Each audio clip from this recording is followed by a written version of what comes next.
नमस्कार सर्वांना. कसे आहात सगळे?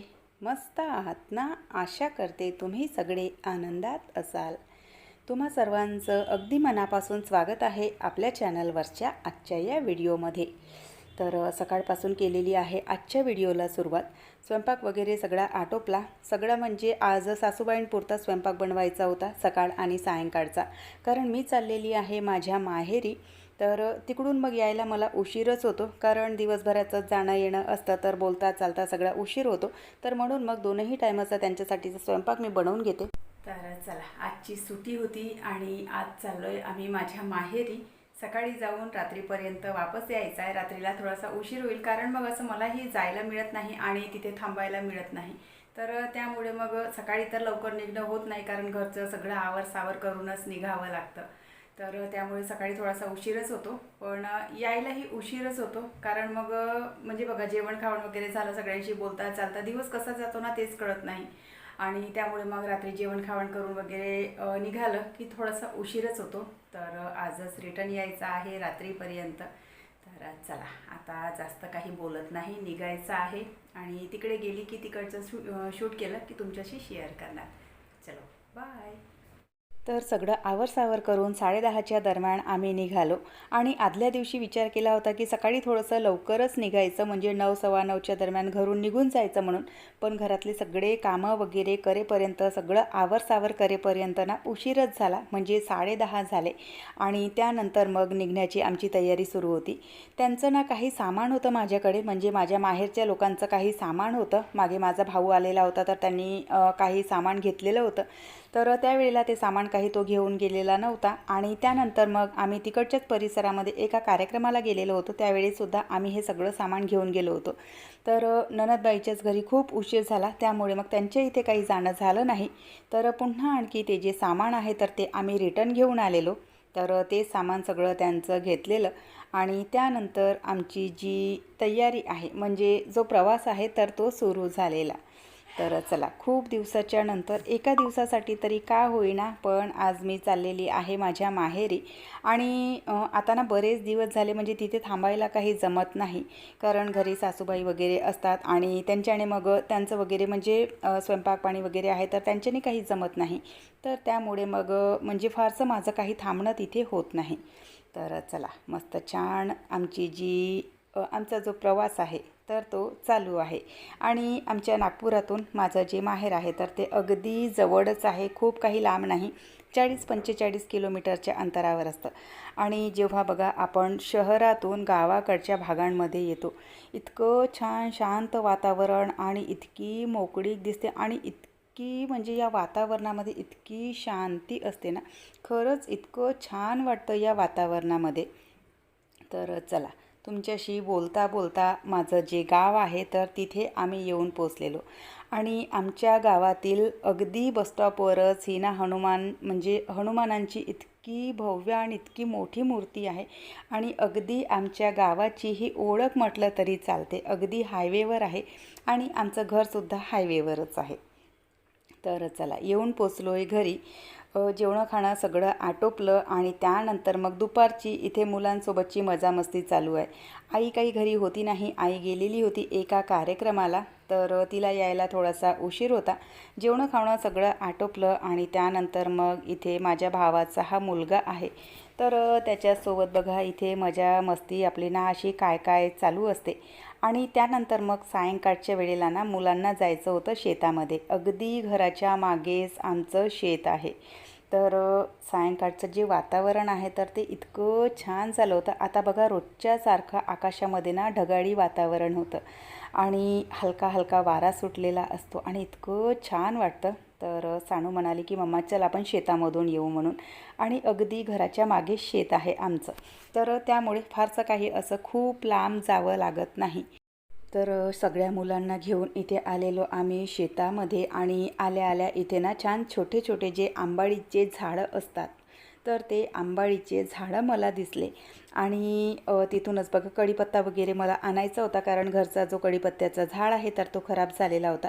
तर त्यामुळे पिशवी घेऊन मी आलेली. पण मस्त छान असे छोटे छोटे ना आंबाडीचे झाडं मला दिसले. तर तिथूनच आंबाडीची जी भाजी आहे तर ते तोडणं माझं चालू होतं. आणि हा लहान माझ्या भावाचा मुलगा, तर त्याचं बघा तिथे बसल्या बसल्याना माती फेकणं, माती खेळणं, असं काय काय त्याचं चालू होतं.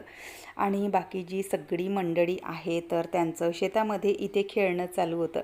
लहान मुलांना बघा जिथे माती मिळाली किंवा वाळू वगैरे मिळाली तर त्यांचं ना इतकं फेकणं आणि इतकं खेळणं चालू असतं. तर तेच इथे यांचं चालू होतं. आणि मी माझी जी आंबाडीची भाजी आहे तर ती सगळी अशी तोडून घेतली. तर इकडे शेतामध्ये आलो आहे आम्ही फिरायला. सकाळी आल्याच्या नंतर जेवण खाऊन वगैरे झालं, दुपारचा आराम झाला आणि त्यानंतर मग मुलांना घेऊन आलेली शेतामध्ये. तर इथे छान मस्त असे आंबाडीचे छोटे छोटे झाडं दिसले, तर तिथून मस्त छान आंबाडीची भाजी मी तोडलेली. आणि वातावरण बघा इतकं मस्त झालं आहे. तर चला आता जाऊ घरी. तर घरी जाण्याचा विचार होता आणि तितक्यात सगळी चिल्लर पिल्लर मंडळी म्हणाली की थोडा वेळ आणखी थांबूयात म्हणून. कारण बघा शेतामध्ये ना इतकं छान वाटतं आणि सगळी आता मोकळीक आहे. म्हणजे इथे काहीही झाडं वगैरे किंवा कुठलंही पीक पाणी सध्या नाही. आणि सगळं जे शेत आहे तर ते नवीन पीक उगवणीसाठी तयार करणं इथे चालू आहे. आणि हे जे इथे शेत तुम्हाला दिसत आहे तर इथे काही याच्यामध्ये मिरची आणि इकडे सगळे हे जे शेत आहे तर इथे धान आणि उन्हाळ्याच्या याच्यामध्ये गहू लावलेला असतो. तर तेच आता म्हणजे नवीन फसल जी काही असते तर ती उगवण्यासाठी त्याची जी तयारी आहे तर ती सगळी अशी चालू झालेली. इथेच जनावरांसाठी चारा वगैरे सुद्धा लावलेला असतो. आणि हे जे समोर घरं दिसत आहे तर ते आहेत आमचे घरं आणि अगदी घराच्या मागे शेत आहे. हेलो गाइस, ये हमारे रिपोर्टर साहब यहाँ पे खड़े हैं, इनका इंटरव्यू लिया जा रहा है और ये हमारी ऑडियंस है। ये जो है ये दो हमारी ऑडियंस है। ये कहाँ से चली आ गई? वो पीछे के क्या बोलते बैकग्राउंड डांसर्स है। हाँ ये हाय ये ऑडियंस है हमारी, ठीक है। हाँ किसी ने ऑडियंस ला इके बघ ये लाडू। तर इथल्या शेतामध्ये काही मिरची, काही तुरीचे झाडं आणि धान मग निघाली की त्यानंतर मग गहू सगळा असा लावलेला असतो. आणि इथे ज्या सगळ्या अशा ह्या रांगा तुम्हाला दिसत असतील तर इथे ना मिरची लावलेली असते. तर जेव्हा म्हणजे दिवाळीच्या सीझनमध्ये आम्ही येतो तर त्यावेळेला ना इतकी सगळी छान अशी हिरवळ असते आणि इतकं छान वाटतं त्या शेतामध्ये. कधी जर दिवाळीच्या वेळेला आली आणि शूट केलं तर नक्की तुमच्यासोबत शेअर करणार. तर तितक्यातच आईसुद्धा आलेली होती. तर तिनेसुद्धा पुन्हा आणखी थोडेसे आंबाडीचे जे पानं आहेत तर ते तिने तोडू लागले. आणि त्यानंतर तिचं दाखवणं चालू होतं बेलाचं झाड, पुन्हा हे ते काय काय असं. की म्हणाली की तूच जे बेलाचं झाड दिलेलं होतं तर ते आता छान असं मोठं झालं म्हणून. आणि त्यानंतर मला म्हणजे ज्या गोष्टीची नेहमी गरज असते तो म्हणजे माझा कढीपत्ता. तर तो मी तोडून घेतला, कारण इथे मी जेव्हा येते किंवा इकडून कोणी माझ्या इथे येणारे असतील तर त्यांना मी नेहमी कढीपत्ता सांगत असते. आणि मग तो बघा खूप दिवसपर्यंत आपल्याला चालतो. म्हणजे 15 दिवस 20 दिवस कधी महिनाभर माझ्या इथे तो कढीपत्ता ठेवलेला असतो. तर इथे सगळी जी मंडळी आहे तर ती पुन्हा आलेली. हे आहेत माझे दोनही भाऊ आणि सोबतच मागे किट्टूचे पप्पासुद्धा आहेत. तर पुन्हा आणखी घरी जायचा विचार केला आणि यांच्यासोबत पुन्हा आणखी इथे शेतामध्ये बसलेलो. त्यानंतर मग आंब्याच्या झाडावर ना खूप सारे आंबे लागलेले होते. खूप सारे म्हणजे आधी ना इथले सगळे जे आंबे आहेत तर ते बाबाने तोडून घेतले होते आणि काही आंबे इथे सुटलेले होते. तर तेच किट्टूचे जे पप्पा आहेत तर ते आंब्याच्या झाडावर तोडून त्यांनी जे काही आंबे तिथे वाचलेले होते, शिल्लक होते, तर ते सगळे आंबे त्यांनी तोडून घेतले. आणि खरंच बघा या ज्या सगळ्या गोष्टी यावेळेला मी बघत आहे ना तर अगदी आमच्या लहानपणीची जी आठवण आहे तर ती आठवण अगदी ताजी होते. लहानपणी आम्हीसुद्धा असेच झाडांवर चढायचो. पाऊस चालू झाला, आज चला घरी. मस्त छान आलेलो शेतामध्ये बसायला, पण अचानक पाऊस चालू झाला आणि आम्ही चाललोय सगळे घरी. चला. तर बघा असं वातावरण जेव्हा पुन्हा आपण बघतो, अशी छान सगळी हिरवीगार झाडं बघतो, तर अगदी लहानपणीच्या ज्या आठवणी आहेत ना तर त्या अगदी अशा ताज्या होतात. लहानपणी आम्हीसुद्धा असेच म्हणजे झाडांवर चढून आंबे तोडायचो आणि किती काय गोष्टी लहानपणीच्या अशा असतात. तर अगदी लहानपणीच्या ज्या आठवणी आहेत तर त्या ताज्या झाल्या.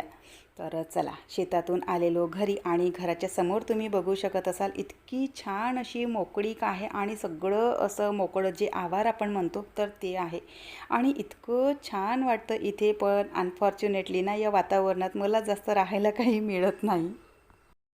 आई, सामान आवडलं का? देवाचे कपडे आवडले? छान आहे.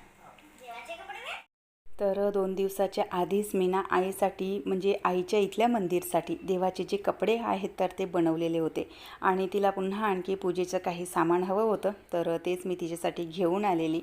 तर सामान तिला खूप आवडलं आणि त्यानंतर मग त्यांची स्वयंपाकाची जी तयारी आहे तर ती सुरू होती. आईने जो पुरणपोळीचा बेत असतो तर तो ठेवलेला होता. तर वहिनी लोकांचा स्वयंपाक चालू होता आणि त्यानंतर मग मी आलेली होती आईसोबत आणि माझ्या भावासोबत दुकानामध्ये. कारण माझ्या बहिणीसाठी ना आईला चौरंग घेऊन द्यायचा होता. स्पेशली म्हणजे वाणाचं जे सामान आहे तर ते बहिणीला घेऊन द्यायचं राहिलेलं होतं. मागच्या वेळेला माझ्याकडे जेव्हा आली होती तर मला तिने एक मोठा गंज घेऊन दिलेला होता आणि बहिणीला चौरंग पाठ हवा होता तर तो तिचा राहिलेला होता. तर तेच घेण्यासाठी आम्ही इथे आलेलो आणि अधिक मासासाठी आई म्हणजे जे दीपदान असतं तर दिवेसुद्धा घेऊन देणार होती. त्यानंतर मग जेवणं खाणं वगैरे आटोपलं आणि त्यानंतर मग माझे दोनही भाऊ आणि आईसुद्धा म्हणाली की रात्रभर थांबून जा. सासूबाईसाठी स्वयंपाक मी बनवून म्हणजे गेलेलीच होती. तर सासूबाईंना फोन करून विचारलं की थांबू का आजच्या दिवस रात्रभर? तर त्या म्हणाल्या की ठीक आहे, थांबून जा म्हणून. आणि मग रात्री आमचा तिथेच थांबण्याचा जो प्लॅन आहे तर तो झालेला म्हणजे अचानकच झाला. नाहीतर रात्री 10:30च्या दरम्यान आम्ही जेवण वगैरे करून निघणार होतो. आणि त्यानंतर मग एक गंमत तुम्हाला दाखवते.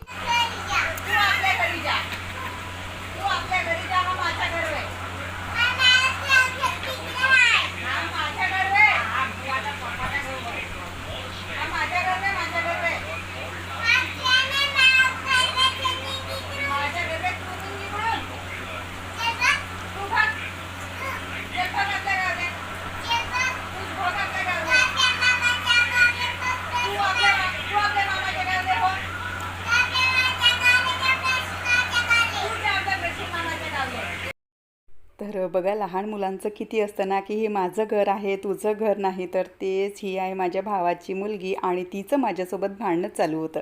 तर रात्रभर तिथे थांबलो आणि सकाळी सकाळी मग गावला जाण्याची तयारी. कारण सकाळी 6:30 पावणे 7लाच आम्हाला निघायचं होतं कारण यांना त्यांच्या ड्युटीवर जायचं होतं. तर आईने तिथूनच टिफिन वगैरे बनवून दिला कारण इथे येऊन मला टिफिन बनवायला जमलं नसतं त्यामुळे. तर चला, असा होता मस्त छान आमचा गावाकडचा दिवस. तर चला, व्हिडिओ मी इथेच संपवते. आशा करते तुम्हाला आवडला असेल. व्हिडिओ कुठे जरी आवडला असेल तर नेहमीप्रमाणे लाईक, शेअर, सबस्क्राईब करा. आपण भेटूयात नंतरच्या व्हिडिओसोबत. बाय. हर हर महादेव.